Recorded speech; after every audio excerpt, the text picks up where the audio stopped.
পশ্চিমবঙ্গের মাননীয় মুখ্যমন্ত্রী সুশ্রী মমতা ব্যানার্জিকে আমি সনাতনীয় হিন্দু ধর্মের একজন ছেলে, আমি পশ্চিমবঙ্গের একজন নাগরিক, আমি আপনাকে একটা প্রশ্ন করতে চাই যে আজ আপনি হিন্দুদের মন পাওয়ার জন্যে মহাপ্রভু জগন্নাথের প্রসাদ বিতরণ করছেন।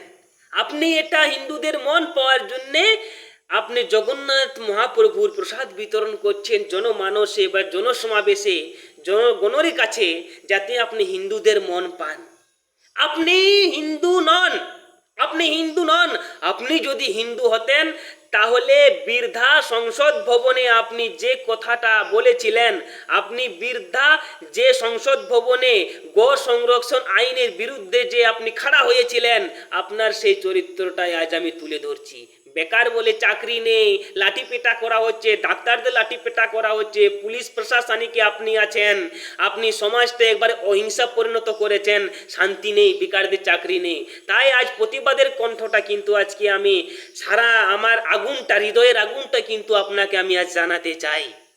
মাননীয় সুশ্রী মুখ্যমন্ত্রী মমতা ব্যানার্জি, আপনি পশ্চিমবঙ্গের একজন মুখ্যমন্ত্রী, আপনার পরিবার, পশ্চিমবঙ্গের পরিবার, প্রত্যেকটা জনগণ পশ্চিমবঙ্গের নাগরিক, আপনার কিন্তু পরিবার, আপনি কিন্তু পরিবারের সর্বোচ্চ একজন কর্তা।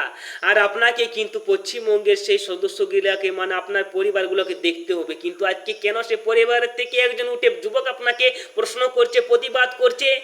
বীরধা সংসদ ভবনে যখন গো সংরক্ষণ আইন পাশ হয়, তখন বেশিরভাগই সংসদ কিন্তু গো সংরক্ষণ আইনের সাপোর্ট করেছিলেন যে না, ভারতবর্ষে গো সংরক্ষণ আইন পাশ হোক, যাতে হিন্দুদের দেবতা। বন্ধুগণ, আপনারা জানেন যে আমরা সনাতনী হিন্দু ধর্ম, আমরা কিন্তু গোমাতাকে পুজো করি।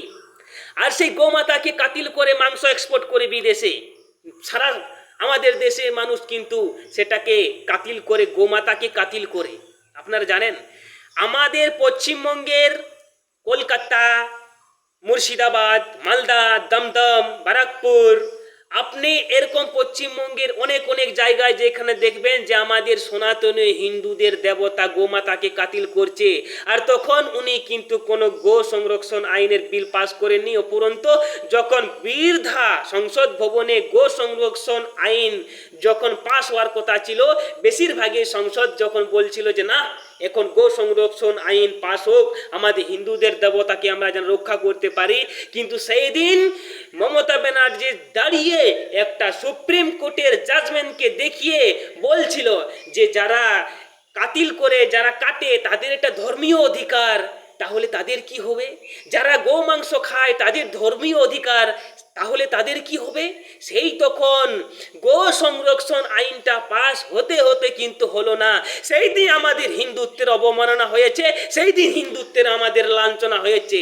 আমার ব্যক্তিগত কিছু হলেও আমি কিন্তু সহ্য করব, কিন্তু আমার সনাতনী হিন্দু ধর্মের যদি উপর কেউ আক্রমণ করে বা তাদেরকে নিয়ে যখন খেলে, তখন সনাতনী হিন্দু ধর্মী রামের আমরা সৈন্য, রাম জয় শ্রীরাম, রামের সৈন্য, কৃষ্ণের সৈন্য আমরা।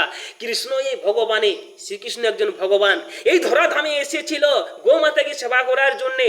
আর সেই গোমাতা আজকে কাতিল হচ্ছে, তখন মুখ্যমন্ত্রী আমাদের একজন কিন্তু চুপ, গো সংরক্ষণ আইন পাস হোক, আপনি তুলুন, আপনি বলবো সনাতনীয় হিন্দু ধর্মের মানুষ, আপনি গো সংরক্ষণ যাতে পুনরায় চালু হয় সংসদে, আপনি কথা রাখুন। আমরা সেই উত্তর পাওয়ার জন্য আপনার কাছে সমস্ত আমরা পশ্চিমবঙ্গের জনগণই আশাবাদী। আমি রাখলাম, যদি ভিডিওটা ভালো লাগে সারা পশ্চিমবঙ্গে, সারা দেশে এটা আপনারা যারা देखছেন এটা ছড়িয়ে দিন, যাতে फिर से गो संरक्षण आइन पास होना चाहिए। ये हमारा सनातनी हिंदू धर्म का हमारा देवता है, उसे रक्षा करने के लिए हक हमारा है और हक होना ही चाहिए। और उस दिन हम सनातनी हिंदू जिए चैन से जी सकेंगे, बोलेंगे हमारा हिंदुस्तान, हमारा सनातनीय, हम विश्व को दिखा पाएंगे, दिशा दिखा पाएंगे दुनिया का। बागेश्वर बाबा जी ने एक बात कहा था कि अगर दुनिया को शांति फैला सकता है, शांति दे सकता है, तो सनातनी हिंदू ही फैला सकता है, और कोई दूसरा कोई नहीं दूसरा, कोई नहीं दूसरा। अच्छा लगे तो इस भाई के प्यार देना यार।